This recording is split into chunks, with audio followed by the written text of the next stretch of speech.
Good afternoon, everyone. How Hi, are you everybody. doing? That's good to hear.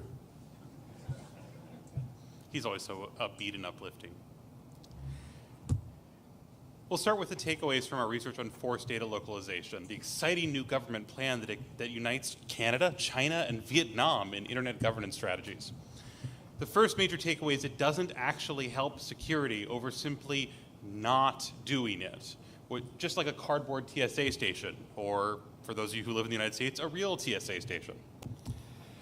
The second is that countries are small and natural disasters in the age of global climate change are big. So confining data to a tiny country, even one that looks as big on paper as the US or Canada, destroys your business's data either temporarily or permanently. Either one will likely destroy your business as well. And finally, forced data localization has tons of added costs, both technological and implementation costs, as well as personnel costs. And on that happy note, some research. Exactly. So this is a basic outline. We're going to start with who the heck we are, what we're talking about, and why people do it. And then finally, analyze forced localization from three broad categories: places, things, and finally people. Hi, everyone. I'm James. I do InfoSec. Everybody say hi, James. This is how this joke works. You guys are really bad at interactivity, really bad at it. Come on. This is an audience participation required talk. If necessary, we will turn on the cattle prods in your chairs. James has a bunch of letters after his name, as you can see, and he's an extremely proud Hamiltonian. Just ask him. Or say anything that you think was invented in the United States, and it turns out it was actually invented in Canada. Who knew? Hi, I'm Brendan. I'm one of the two tame lawyers at Leviathan. I am not a Canadian lawyer, but I'm from Montana, which I'm told is kind of like Manitoba, in that there's nothing there. Saskatchewan is not like Montana. It has far too many people in it. I am also purple, which is a joke that all of you will get and that no one watching the recording will get. So good on you to actually showing up. Obligatory disclaimer, funding for these papers was provided by Google, now with its new logo. All opinions in the studies reflect the independent views and analyses of the authors alone. So what is Hang on, forced? that was a really cool line. You just zipped right through it. Oh, really? Yeah. Google paid us money to do research. When you're all tasked with a research project, what's the first thing that you do? Google it. Can you imagine how hard the first project meeting was on this one? And the other thing is, for all the times that we slag Google, and InfoSec professionals, we slag Google fairly often, they did pay for this and told us to do what we want with the research. So a little bit of generosity on their part, I think, is worth something, and they should get some credit for it. Yeah. So what's forced data localization? Especially because we opened the presentation by pointing out that this doesn't work and you're all very busy InfoSec professionals with lots of things to care about. Well, here's the thing. If you haven't heard of forced data localization laws, you probably haven't been listening closely. And if you really haven't, you definitely will, starting in about 3 days ago. This is a working definition. There's no strict definition of this. The idea is if a country says, hey, if a company holds data on a citizen of our country, then that data must be held within our country or within the EU. That's forced localization. The key idea is geographic restriction. It can take many forms. You might be familiar with the EU Data Protection Directive. You may also heard of the epic slap across the face the United States got last week from the Europeans. If not, we'll get there in a few slides. But this also exists in either proposed or enacted form in China, Vietnam, Brazil, Russia, Canada, Indonesia, a few others. And Canada is a weird case that we'll come to in a few slides. Let us assume for the moment that the government is not out to get us and destroy everything we love. This is a very bad assumption where I live in the United States, which used to have rights, but now doesn't. I've heard it's a better assumption now that you all have elected a new prime minister, so good on you for that. Your country can love you again. That's awesome. So one reason that countries want forced data localization is regulation. It turns out to be tricky to apply your country's laws outside of your country. Now, tricky is a very technical legal term in international law. It also applies when the United States does something illegal, gets sued in the World Trade Organization, loses, and yet keeps doing it.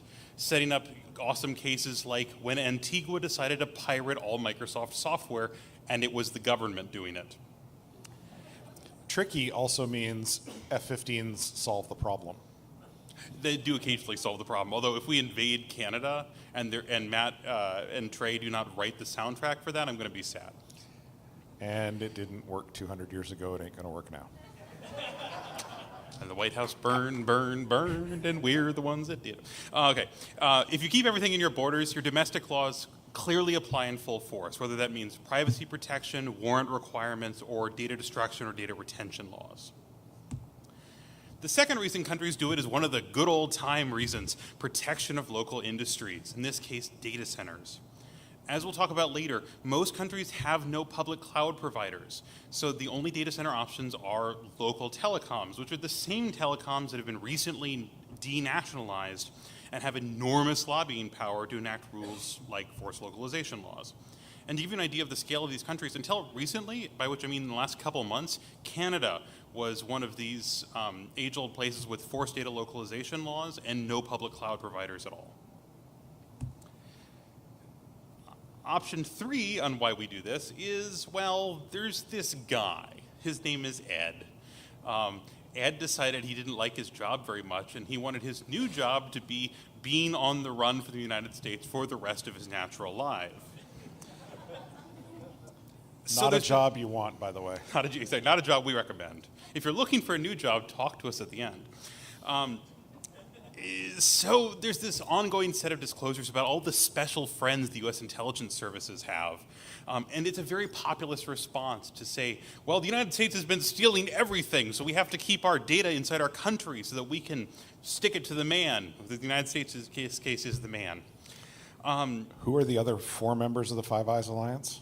Yeah, we're not talking about them, though, because we've had other members of the Five Eyes Alliance enact forced data localization laws in response to the NSA, which is hysterical. Do you mean Canada? I also mean Australia.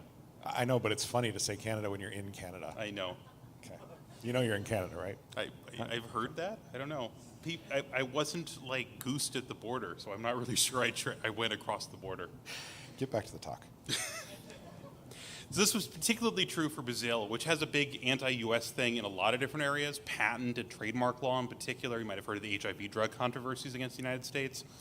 And they actually looked at domestic internet connectivity, including government internet connectivity, and realized that in order to get from like East Brazil to West Brazil, the routing path went up the east coast of South America, up to the east coast of Florida, across the United States, through Texas, out to California, down the west coast of the United States, down Mexico, down Central America, down the north part of South America, and then back onto the South American continent. And that was how we had domestic internet connectivity. And this is terrible, not least because it meant that almost no one in Brazil could realistically play Counter-Strike. And so they decided we have to do something about it. 2 things. One, we're going to do forced data localization, and that did get killed by their parliament after a massive referendum on the internet. And the second one was that they're building a pan-South American fiber ring, which is actually an awesome idea, and that'll be done in the next couple of years. The problem is that, as we know from this same set of documents that Ed gave us, it's not like the U.S.'s tapping is really stopped by what other countries think their laws are. So data localization merely means that the United States and its special friends will come to your country to take your data. But data localization laws do help somebody else. It helps all the other spy agencies in the world who may not have as many special friends as the United States does. This, of course, is GCHQ, but these laws help agencies that also don't have 23 movies made about their special agents.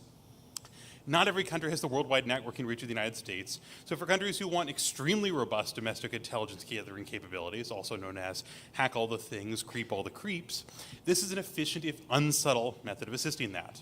They're even in the expo area recruiting right now. I asked them to take their photo for this slide, and they seemed to dislike that. But they disliked it very politely, which is not how U.S. intelligence agencies dislike things.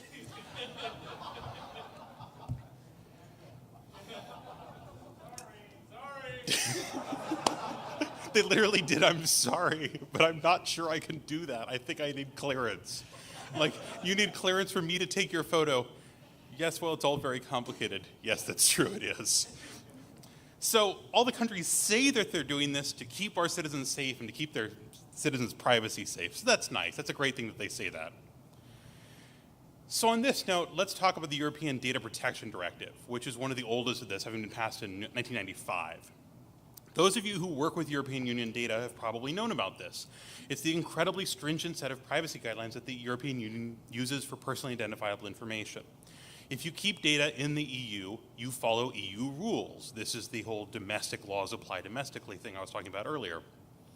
If you take data out of the EU, you have to go through a process of attesting that you will have the same privacy protections outside of the EU. You can actually do this in one of several different ways. You can have specific contract provisions provided to your users that disclose what you're doing. You can do certain things with the European Union or per country regulators, and there are 22 privacy regulators in the European Union, so imagine how little anybody wants to do that. Or your country can have a treaty with the EU itself on this point. So until recently, most people in the Western world didn't really think about the EU as a forced data localization area, because though the Data Privacy Directive is very stringent, the EU had a series of safe harbor or other agreements allowing export with loose conditions.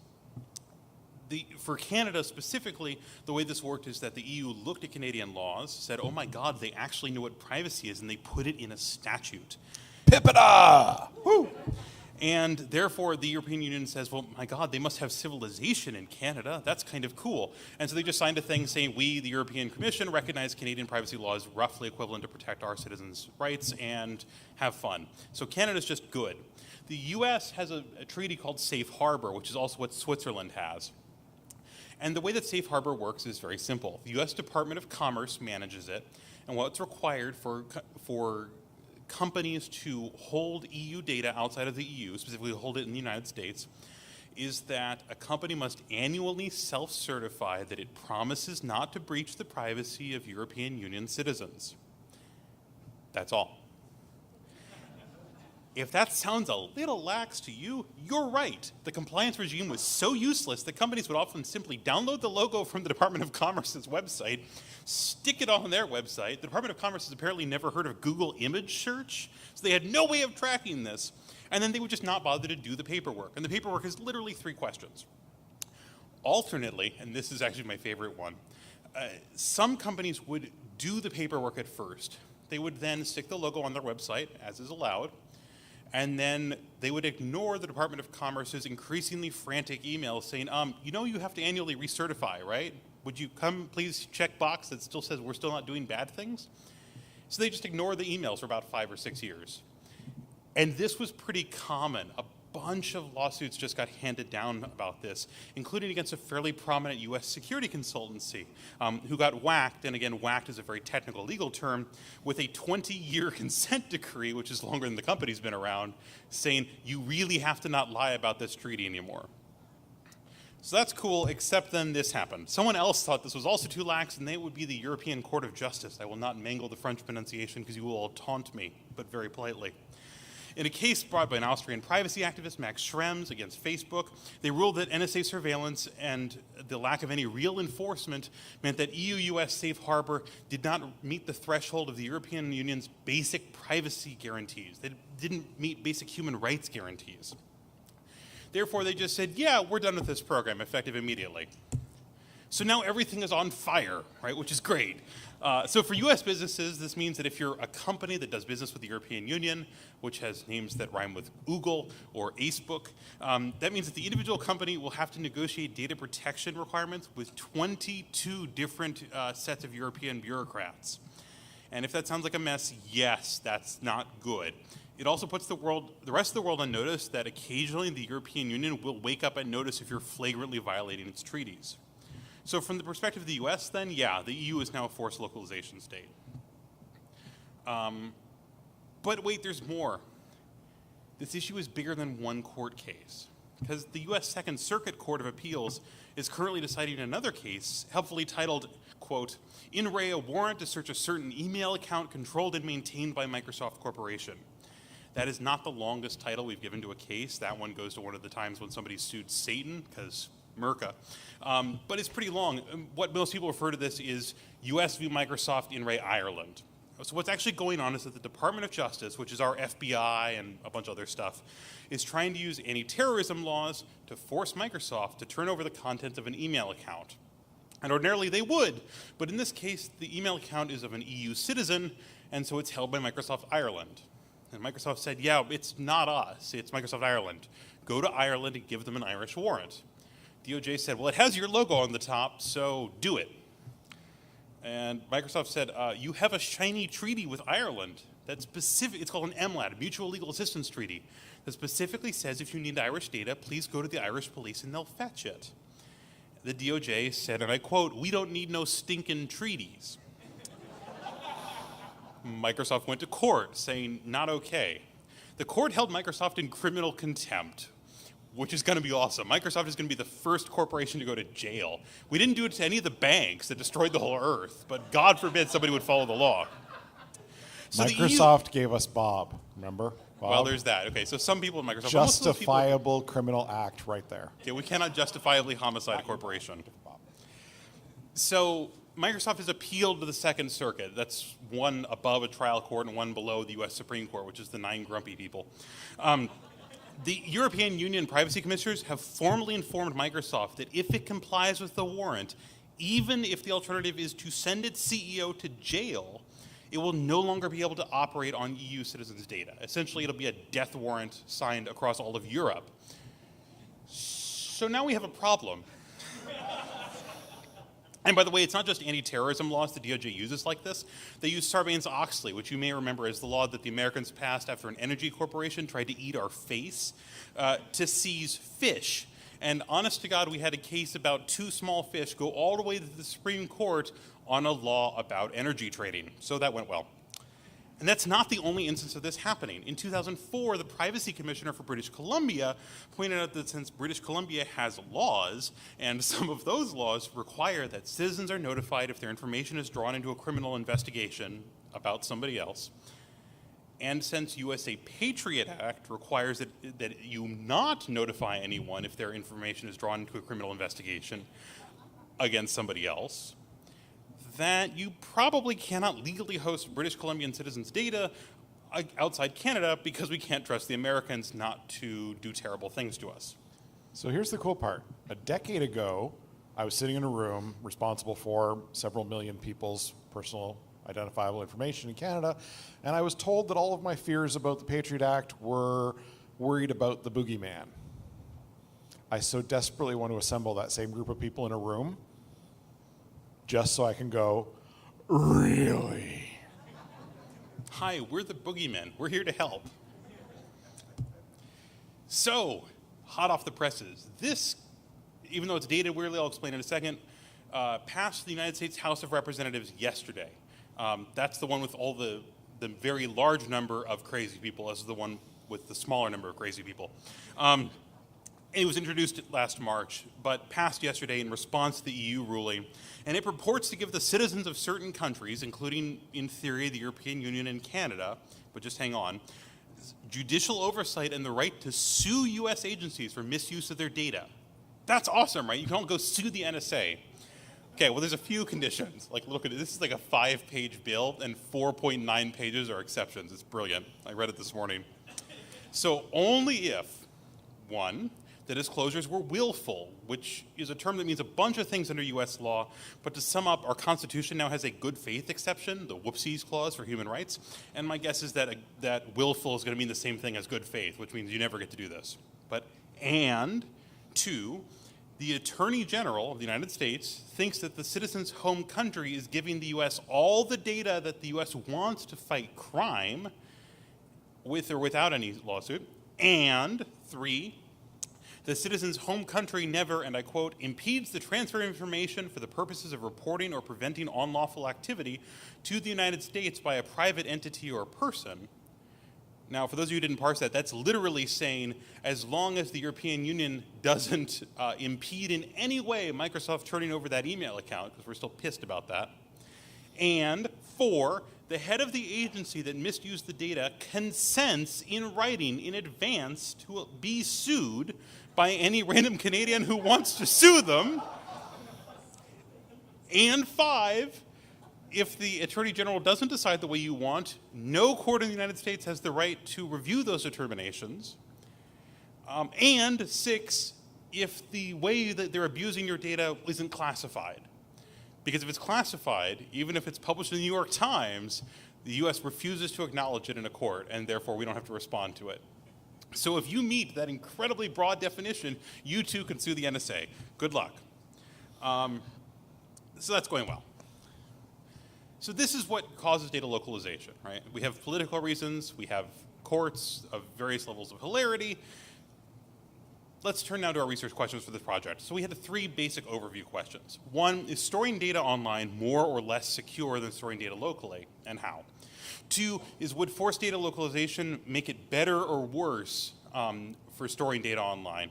And 3 is, what is the difference in cost to essentially small and large businesses caused by forced localization?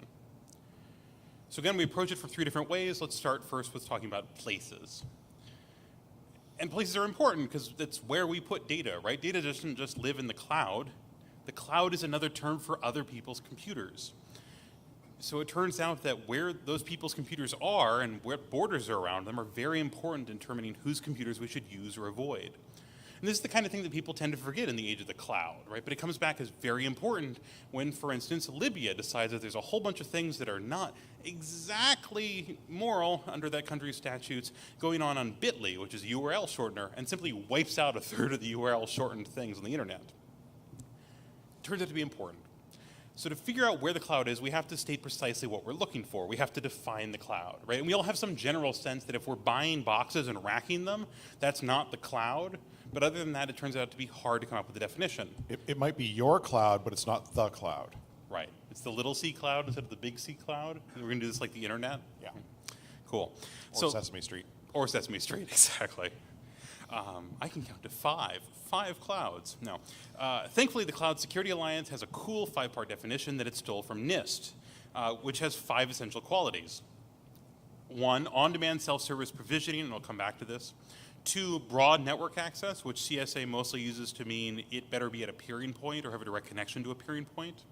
3, resource pooling, the idea that multiple people will use the same computer at different times. 4, rapid elasticity, that I can quickly grow or shrink how much computer I'm using. And 5, measured service, that as I grow or shrink, I only pay for what I used. So that first one I've highlighted in orange, and that's because on-demand self-service provisioning just means that an end user can start up their own computer. But we wanted to add a little bit to that definition to be able to distinguish between what we define as public cloud and things that are cloudy.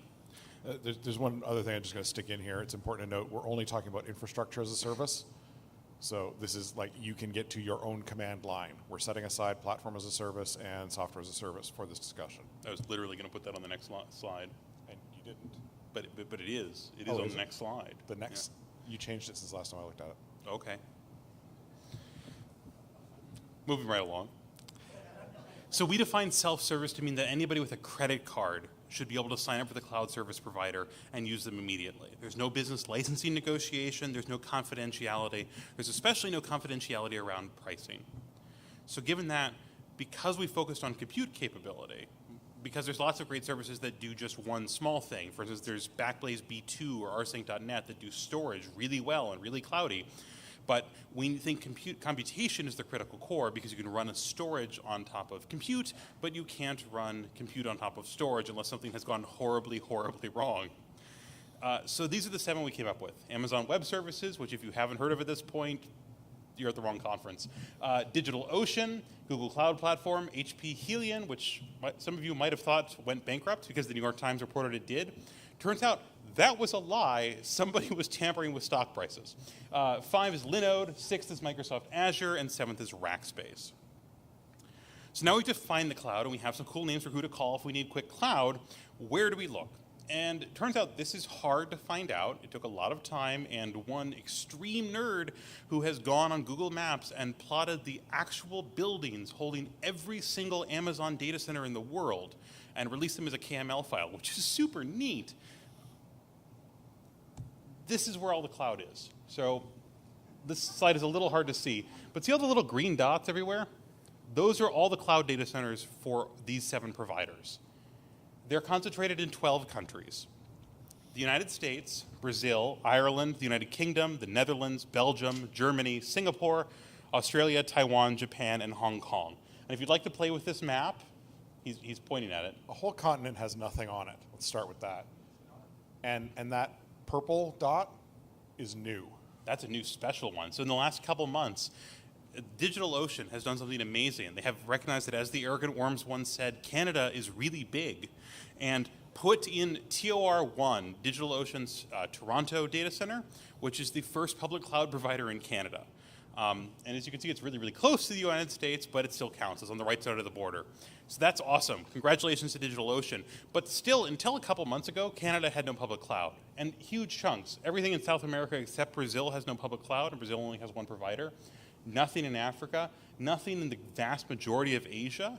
Obviously nothing in China for various political reasons. Nothing in Eastern Europe. There's a lot of places with nothing. And it turns... When we first brought out this research, we took a lot of heat for the Canada has no public cloud. You can think of the purple and green company that had a fit about it, or the blue company, or the red company, or the itsy bitsy machine company. Go back to that definition of public cloud. If I can't walk up to it with my credit card and go, it's not public cloud. Anyone who's negotiated with the purple and green company, or the blue company, or the red company, or the itsy bitsy machine company knows exactly what I'm talking about. Right. Or just put it another way, for those of us who can't remember colors, you can't just walk up to a credit card and go to terramark.com and get access to Terramark Data Center, which is the Verizon data center set. It is cloudy, it meets lots of the other cloud definitions, but you can't do it. You have to be a business, you have to have a lot of other things first. They actually specifically say, if you were an individual, stop now. You may not use Terramark for any purpose. It's on their sign up. Hands up everyone who recognized the colors. This is what I mean. It's not as broad as you're thinking. One of you works at one of those colored places. I'm staring at you right now. We can't call them one of those colored places anymore. We get in trouble for that in the United States. Just saying. We're going to hell. So, of those 7 providers, we have an interesting split. All the biggest companies change their prices based on region, which we can look at as gouging or effective response to market conditions or whatever, but it is interesting. So Amazon, Microsoft, and Google charge you differently based on what country you're in. Amazon actually charges you differently based on what side of the country you're in, too. DigitalOcean, Linode, and Rackspace don't charge you based on what region you're in. It's the same price in US dollars everywhere. HP is a weird case. HP only has 2 regions, and both of them are in the United States, so we don't actually know what HP will do. But since HP is a lot smaller player than most of the others on this slide, we'll assume that they'll fall into this category until they prove us wrong. So this is how much it costs. And again, all the details on how we calculated this pricing and exactly where the stuff is all at valueofcloudsecurity.com, which we'll show you again at the end. So in Brazil, you save 54% if you use any cloud outside Brazil. That is, if you don't use the one lone data center and you can use the rest of the world to serve your data, not only do you get a lot of other advantages, which we'll talk about momentarily, but you also save more than half of the money it costs to host things because of that regional pricing difference. If you have to host stuff within the EU, you could save 36% if you just didn't. If you have to host things within the Schengen region, which is like the EU but has certain members that aren't in it, it's 10% more expensive to host things there than in the rest of the world. If you're in one of these other countries that has passed or is trying to pass forced localization laws, like India or Indonesia or Russia, you just have no options. You just don't get to have the cloud. You have to go buy hardware like animals. It's horrible. Like, who has the money to do that? One of the reasons the cloud is so awesome is that we don't have the infrastructure startup costs of buying $20 million worth of computers. And we also don't have the terrible idea of simply doing it on a disused laptop under your desk and connecting it to the internet. Canada, as we mentioned, just has DigitalOcean. So I don't actually have the price comparison on this slide, but it's all on the internet. Just go to any of the other countries that only has a DigitalOcean outpost. So that's kind of terrifying when you think about it from a cost perspective. If you walk in and say, yeah, in order to comply with new federal law, it's going to be 50% more expensive to run our infrastructure. And then your boss says, why? And you say reasons. And that's all you've got. That's not a budgetary conversation I ever want to have. And that's the one that you're stuck with when you say data's got to stay at home. So the summary is it costs a lot of money, and you end up single sourcing your suppliers at best, right? If you're in Canada and you want cloud, you can use DigitalOcean, and that's it. There's no competition. So DigitalOcean doesn't charge regional differences, but it certainly could, and you'd have no recourse if you had to host stuff in Canada. And the vast majority of the world, as I mentioned, we're stuck with nothing. There are also macroeconomic costs. The European Center for International Political Economy found that forced localizations destroy, that is, remove without giving any equivalent value back, between 0.7% and 1.1% of all of GDP, depending on the individual country doing it. That's devastating, right? That can be billions or trillions of dollars of destroyed economic value to make a political point that has no good security impact. But hey, we're security people. Most of us aren't allowed to sign checks. So are there any problems for data security in forced localization? We studied this from 3 different perspectives: small problems, medium problems, and big problems. But the small problems that we're starting with are one of my favorites. In Calgary, which I realize if you live in Toronto, it's in the great unwashed west, but I grew up in Billings, so Calgary was a huge city, just a good 12-hour drive from us. In Calgary, the primary data center building, really the only major data center building, is owned and run by Shaw. Like any building, it has its share of problems caused by age, including a persistent but very slow drip from a sprinkler pipe in the back of a disused battery room that supplied backup power to the data center. It's one of the UPS rooms. And over time, again, very slowly, the calcium in the water built up mineral formations, stalagmites. On July 12, 2012, water dripping onto these formations dripped onto a battery because it rolled off. It shorted the battery, which caused the battery to explode, which caused a bunch of the battery's friends to explode. This picture, sadly, is not of that explosion. This is just them venting their steam systems. Nobody was thinking, it's July 12th, let's take more pictures of the Shaw data center, unfortunately. Since this tore through the power distribution center, because it was part of the power distribution center, it knocked the primary power system offline as well, whose fault this wasn't. So how bad was this? Well, this is now downtown Calgary. No, but it was in fact really, really bad. It turns out that this is the primary stable data center. This is the nobody ever got fired for buying IBM. IBM Canada is in this data center, right? This is where everybody doing the smart, responsible thing puts their stuff. And so it turns out that this was either the host for or in the critical path of a huge number of systems, all of which failed incredibly badly. Here is an abbreviated list. Ambulance dispatch, all digital systems. They had to fall back to voice, which doesn't work well in any large metro area. 3 different hospitals' electronic health records. Alberta Health Service, just to knock the rest of them offline. Alberta Justice, for those of you who wanted to get out of jail today. Checker Yellow Cabs. Bell. 3 different radio stations. Calgary Parking Authority. The Calgary Fire Department. ATB Financial. IBM, as I already mentioned. 911. And my personal favorite, 311, which is the service you call to figure out why everything else doesn't work anymore. And notice that this is still the primary data center facility in Calgary, and that until very recently, as we've mentioned, Canada had no public cloud.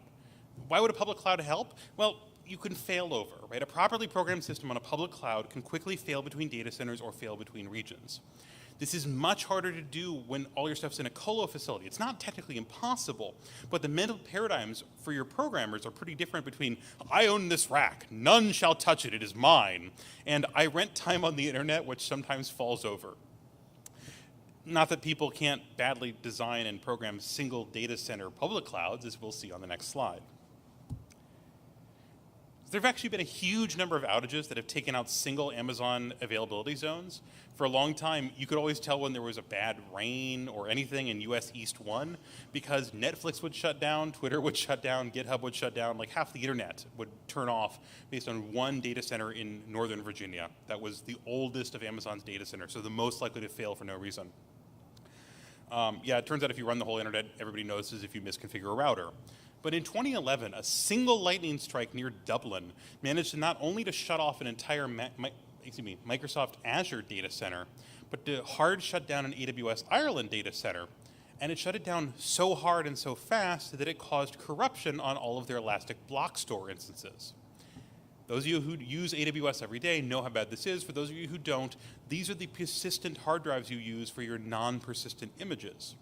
So we have data corruption across all of them. And the backup for EBS is tape. So we had an Amazon restore from tape incident, which took days to recover from. Moving up a little bit in scale of disaster, Joplin refers to a particularly devastating area tornado in Missouri and surrounding regions of the American South. For reasons I'm going to leave as an exercise to the audience, hint, they involve banjos, there aren't very many cloud data centers in the rural South right now. And so Joplin didn't actually hit a data center. But tornadoes and big tornado storms are very common in the Midwest and South of the United States. And there are new data centers going in. One of the Google public cloud data centers is now in Council Bluffs, Iowa. Another one is in a rural town in Virginia whose name I can't remember right now. Both are in extreme tornado zones. It is entirely possible that a good chunk of the internet will fall over the next time we have a local bad weather pattern in Virginia. Moving upward in scale, you may remember the internet being shut down for almost all of Egypt a few years back, and the dramatic response by the modem teams, hilariously both phone and ham radio, of the Telecomics Crypto Munitions Bureau. A lack of distribution meant that essentially the current guy in charge could call up the internet and say, yeah, we don't need that anymore, disconnect our service, click. And that actually worked, and only the distributed nature of telecomics helped to put it back together. So we have a medium-sized thing, where we have a kind of medium-sized country just blinking off the internet. We also had that a few years ago in Syria, and at first everybody thought it was the same. But one of those things that Ed told us is that that may not have been true, and it may have actually been somebody else who was not Syrian who had access to the Syrian core routers who accidentally mistyped a semicolon and took Syria offline. This does happen, right? This is the same kind of thing that a few years ago took YouTube offline when an intern in Pakistan screwed up a BGP announcement and suddenly sucked down all of YouTube's traffic, and it just melted things. Moving up in scale again. If you haven't read Mother Earth, Motherboard, just Google those 4 words. They're on the Wired Public Archive. You can just read it. It's really long, but it's awesome. It's Neil Stephenson's entire examination of how we do international fiber optic lines. And so when you think of the internet, you're told to think of a globally interconnected web with no single points of routing failure. Neil Stephenson pointed out that wasn't really true, and this was 2 decades ago, and it's still not really true. There are tons of US-EU links. There are tons of US-Japan and US-China links. But look at North Africa. Notice how there's a ton of little tiny dots, but it looks like it's basically all like 1 or 2 lines. And this is a brand new map, and we're going to talk about 2008. In 2008, a boat traversing the Suez Canal dropped its anchor in the wrong place, and it took all of North Africa offline. All of it, as well as chunks of the rest of the Arabic-speaking world, including Pakistan. So one boat anchor took Arabs offline for days. This was a difficult repair. It's in shallow water, so it's easy to get to, but it had also been torn up by an anchor, so it's hard to find all the pieces to reglue the fiber optics back together. That's how tenuous these things are. Moving up in scale again, we have the tsunami. These things are not avoidable, right? You're all familiar with the tsunami. It took out a large variety of Eastern Pacific data centers, both due to the water coming in and due to the power going out. And unfortunately, as we talk about in the paper, the increasing number and force of Pacific typhoons means that that scale of disaster is becoming more frequent. And when you look at things like, on this side of the globe, Sandy and Katrina, right, where we have our own insanely huge storms, hurricanes, and things that are like hurricanes. I refuse to use the word superstorm because it just sounds like CNN made it up. We end up with flooding in the streets of Manhattan, or we end up reading blog posts by a special forces operator defending a data center with a pump shotgun. That is actually a thing that happened because Merca. Remember, basically, if you're looking at one side of the globe, if you can hold a globe in front of you and you can see all of your data centers at the same time, that's not big enough. Storms are getting bigger than that. Earthquakes are getting bigger than that. You have to use the whole planet, right? And remember how long it takes to come back from these things. The cleanup from Katrina and Sandy is still not done. Right. The data centers did come back up, but it took weeks, and that was not good. Data centers still need people. People need houses. Katrina still used trailers. Yeah. When we're young and we learn to play soccer or football, as the sane part of the world calls it, we all clump together because we're like, that's the ball. Good things happen when I go to the ball, right? So we put everything together because that's what we think makes a lot of sense, right? We're like, I have low ping. That's awesome. When we learn strategy, we learn that a whole bunch of bad things, like the other team scoring, can be minimized or even prevented if we spread out over the whole area we have available. We have the whole Earth. We don't have the moon. I've heard Google's working on it. That'll be cool. The ping to the moon sucks, by the way, but it could be good enough. But we have a whole planet. use the whole planet. It'll save your wallet. It'll likely save your data. Because remember that when we have incidents like Sandy or Katrina, you lose access to your data for days, weeks, or depending on what happened, forever. Sometimes you don't need your data for a few days and you can tolerate that level of downtime. But if it's business critical data and a few hours or a few days are going to take out your business, that's the end. You don't necessarily get to recover from this storm. And insurance doesn't defend against things that are basically too big. They just decide that the Chinese did it, so it must be an act of war. Thanks, Mandiant. So between these two ideas, right, saving your wallet and saving your data, it might be enough to save your awesome startup idea of iPhones for plants or whatever the kids are thinking of these days. Or those millennials like we heard about in yesterday's keynote. I've heard they break everything. Let's talk about things.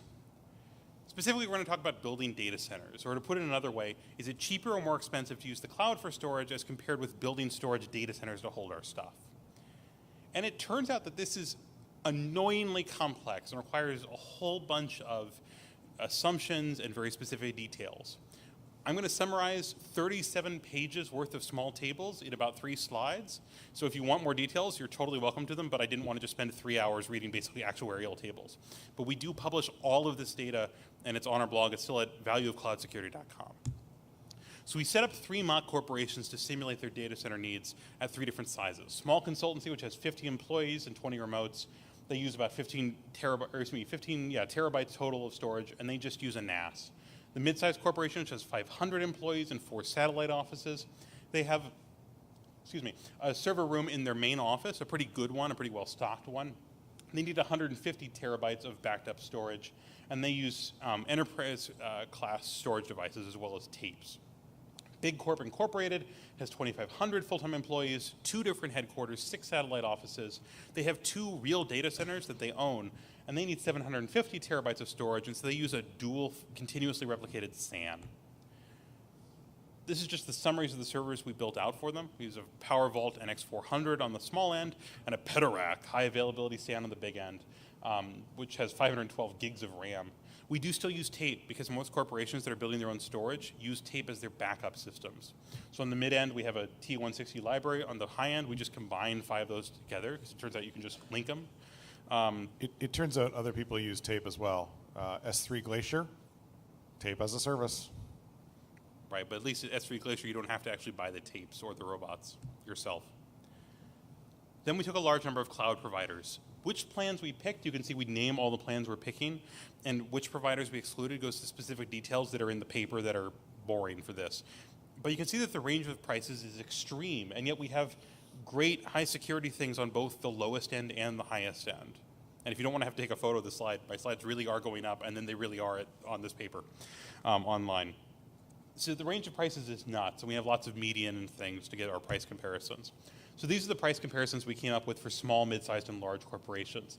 And the answer is, yeah, it's more expensive to use the cloud. It's not a lot more expensive, except for the mid-sized corporation, which kind of hits a nasty middle ground between really big providers and really small providers. So it ends up being way, way cheaper to do local storage. But the thing to remember with all of these is that these numbers don't include depreciation, and they don't include obsolescence of hardware after a few years. So once your stuff starts running out, once you start blowing hard drives en masse, hitting the back end of that bathtub curve, the local storage starts to get really expensive. Right? The other thing to remember, and we do talk about this in the paper, is that year over year, even excluding inflation, the costs of online storage seem to be going down. Right? We actually see, due to price pressure, due to simply technological achievements, we see more and more gigabytes for less and less money per month from all the major providers. So once you start doubling or tripling these costs to allow for not only depreciation and obsolescence, but also to allow for replication of your data centers, so you don't do the all your eggs in one data center owned by Shaw problem, having somebody else handle replication for free starts to look pretty good.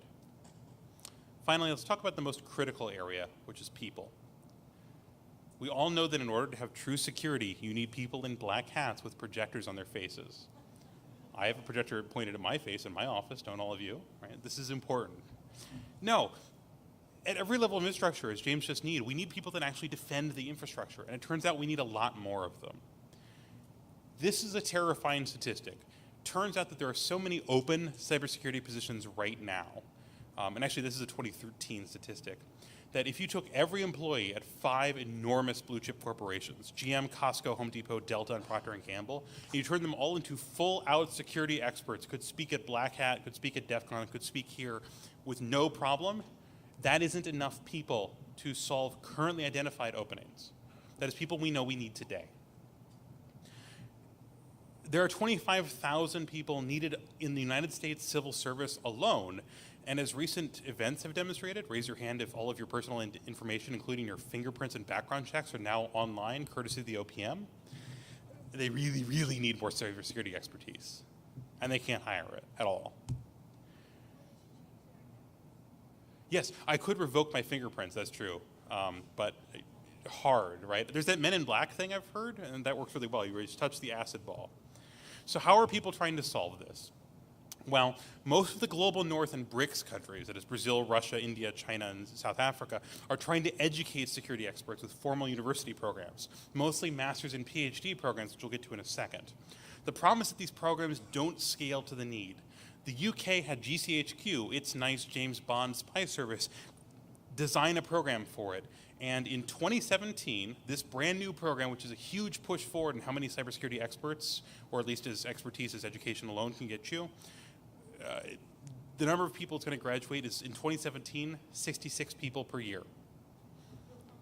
Gonna take a lot of years to get to 1 million, by which point the sun will have exploded and killed us all. The European Union's Tempest program, or Trans-European Mobility Program for European Studies, noted that while there are bachelor's degrees in cybersecurity available, you'll all love this, quote, master's degrees are essential for providing a cybersecurity workforce with advanced capabilities. So that's kind of biased. It's mostly written by a bunch of other people with PhDs who are now telling governments that they need only people with PhDs or CISPs, that's a common one in the United States. And higher education is great, don't get me wrong, but it's not essential to defend the castle. But no amount of higher education gets us to 1 million people tomorrow. So we could do apprenticeships. Tell you what, how many of you have companies that are hiring senior cybersecurity experts right now? Come on, it's literally everyone in the room. Raise your hands, come on, you can do it. Okay, how many of you are currently hiring people with no skills or education, but a strong work ethic who want to work for 2 or 3 years before they can become valuable to your corporation? Okay, there's one guy in the back, and he works for obviously Awesome Incorporated, and they're very cool, but they don't make any money. This is a problem, right? The reason, if you can't see this, that's the Waterford logo on this slide. And the reason that there's Waterford Crystal on this slide, admittedly a terrible piece, is because this actually happened to Waterford, Ireland. They lost their last master crystal cutter and had no one left to replace them because they neglected their apprenticeship program, which is how for 300 years, Irish people had taught other Irish people how to cut crystal. So what do? Well, they actually went to the Czech Republic, where one of their old master's students lived, and brought him back to Ireland and had him start teaching apprentices again. 30 years on, now Waterford, Ireland is back in existence and back out of bankruptcy because apprenticeships work and they allow you to develop an incredibly large workforce fairly quickly. But we're still talking about a generation. We could also import people, right? And importing security experts en masse is one way that some countries are solving this. The US and Canada have, for certain people, trade NAFTA status, which allows kind of free flow of experts across the border. The US also has its H-1B visa program, which hires 85,000 people a year from around the globe who have advanced degrees. Of those 85,000 people, last year 57,000 of them were computer science people, and a strict majority of those people were computer security experts. I have a team of 5, and one of us is TN and one of us is H-1B. This is how you get people for United States corporations. The EU had, until a couple weeks ago, free migration between EU countries. All of these different ways of giving visas and finding ways to hire experts from outside your country allow certain countries to get more security experts if and when other countries lose them. This is organized, large-scale brain drain, which is eventually going to cause a national security issue for all the countries that are losing cybersecurity experts. Because once you have a limited number of people to defend your national security assets, suddenly we're going to throw out the UN Convention on Human Rights, and we're not going to allow export of security expertise anymore. So if we can't educate, we don't apprentice, and importation only works for like 4 countries and not enough for those, what do we do?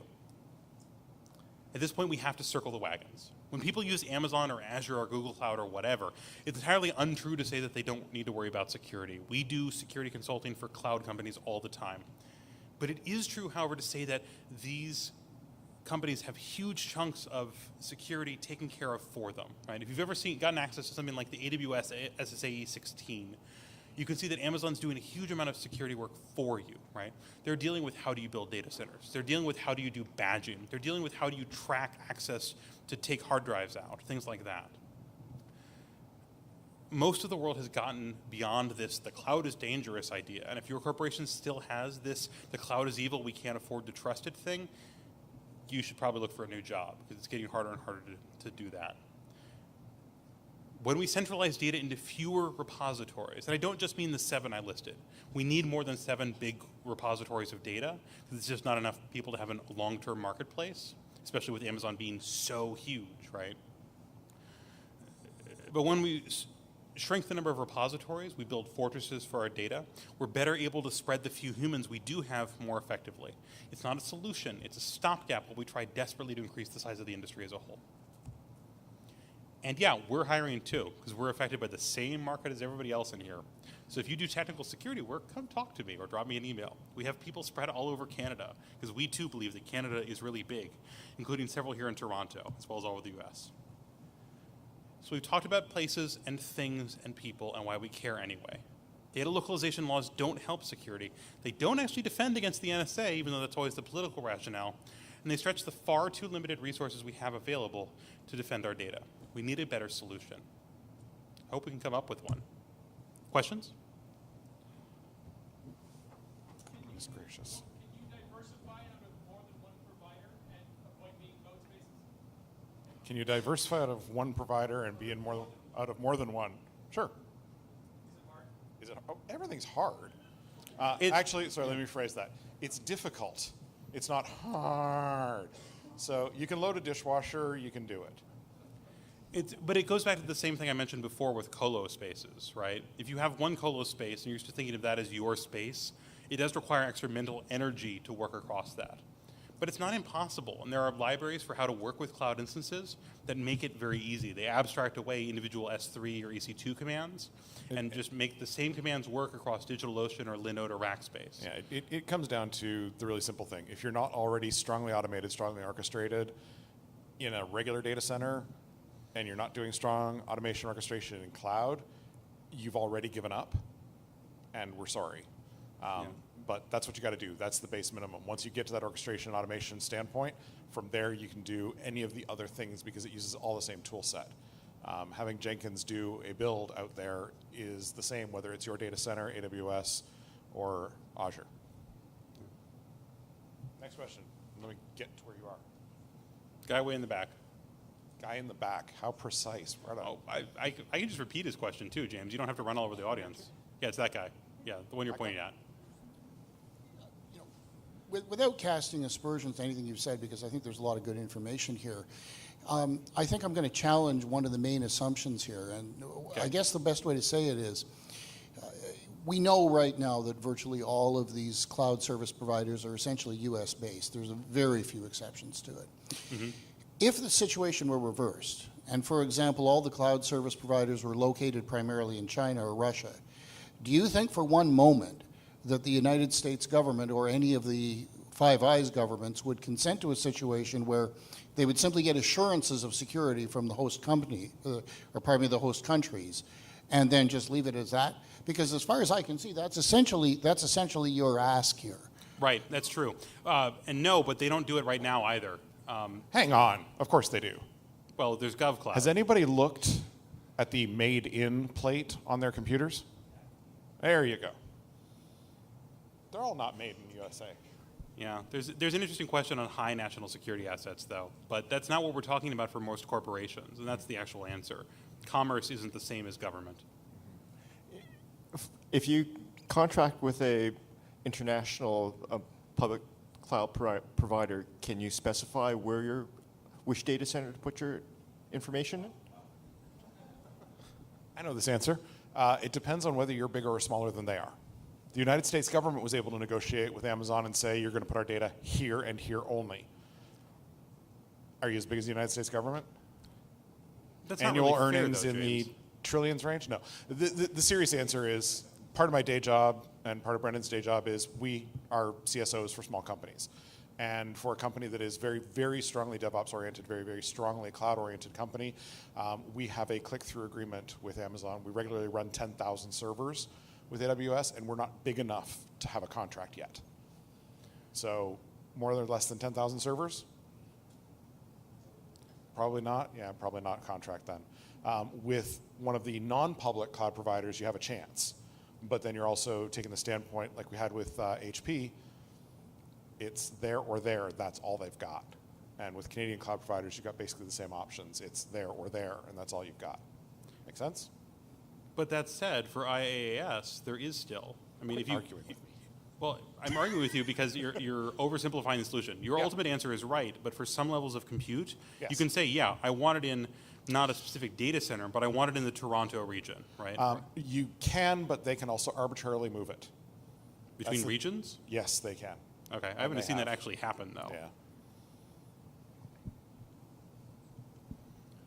A lot of companies I've heard are skirting residency requirements by just encrypting their data and owning and manage their own encryption key. Do you see that as a solution? As a lawyer, I am never going to tell you break the law as a service, not least because they can literally take my ticket. But generally, no. Changing laws is the right answer, not just ignoring them, and not even ignoring them in a way that's hard to trace. That doesn't make it better. There are always auditors. They will come find you. We have the regular constant conversation around the smell test. Sure, you can meet the letter of the law, you can meet the letter of a regulation, but if something hits the wall, what's the smell test? And the smell test is where laws get changed, right? That's how you get things like SOX. The smell test around energy trading failed. We got new legislation. The smell test around encryption and encryption keys will fail at some point. And remember, if you're trying to keep your password a secret, they will get it out of you. They always do, because rubber hoses. A corporation that tries to keep its secrets, generally they'll get it out of you because I have yet to meet a CEO that looks good in orange. Orange is not quite the new black. Okay. Thank you. So first, the first comment is that Microsoft announced that they're opening 2 data centers in Canada in 2016. So that's That's better- awesome. When they open better them, we'll news add them for to the map. Canadians with more options, right?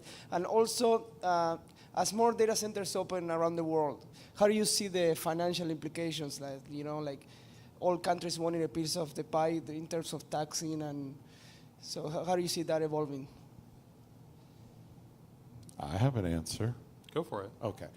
Yeah, when Microsoft promises things, I've learned not to listen all that well. Come on, can I get a little more of a laugh from that? The second part of it, the financial incentives part, that is definitely at work, definitely at play. But the incentives are not usually financial for where they put data centers. I mean, the incentives for things like Council Bluffs, Iowa are the air conditioning involves opening the door. And like, I'm literally not joking about it. So there's, are you close to hydro? Do you have relatively cool outside air? Do you have strong telco connectivity? Those are the reasons why you place there. Low property taxes. I mean, I'm Hamiltonian. I've learned that American companies just don't pay property taxes. Thanks, U.S. Steel. Will the country itself? Yeah, absolutely. That's going on right now. Yeah. China attracted Microsoft to put a data center in China. It's cloud, it's just not part of Azure. It is an Azure cloud, but it's separate from the rest of Azure. Based on that list you just gave, I noticed you had Arctic fiber on your fiber map, which is the one that goes way over the top. So based on your list, Inuvik, data center. Could happen. Yeah, hasn't happened yet, but there's lots of places that are cold. I mean, let's put them in Nunavut. Let's put them in lots of cold That's places in what he Canada. meant. Nunavut. He was talking about the capital of Nunavut. Gotcha. Sorry, missed that. Nunavut doesn't have a strong power base, though. Well, latency isn't that bad on fiber. It's always worse to use satellites, so you can lay enough fiber. Arctic fiber is a great circle. Yeah, but you still got the power problem you got to deal with. Well, solar will, just in the summer only. That's wrong.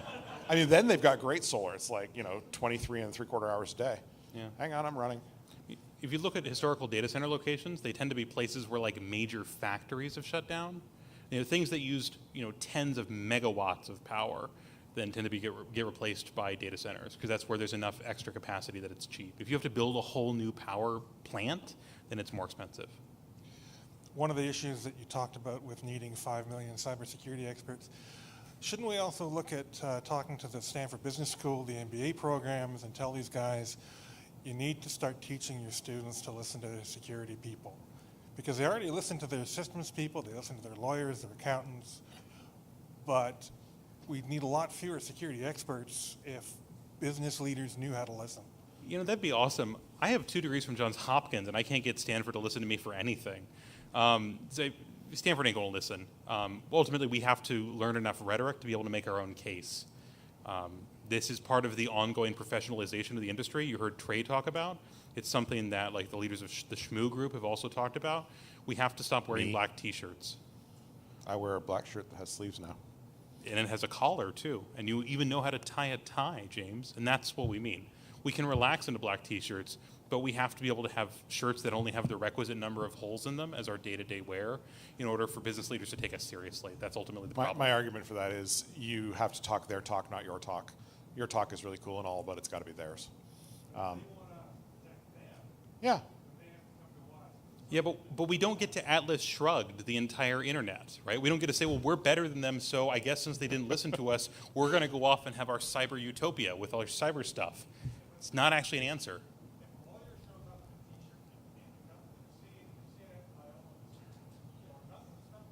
Here's the cool thing, and this is maybe just because my personal experience is affected here. I'm a university student because I never got around to getting my multiple degrees from Johns Hopkins. I just have those people work for me. It's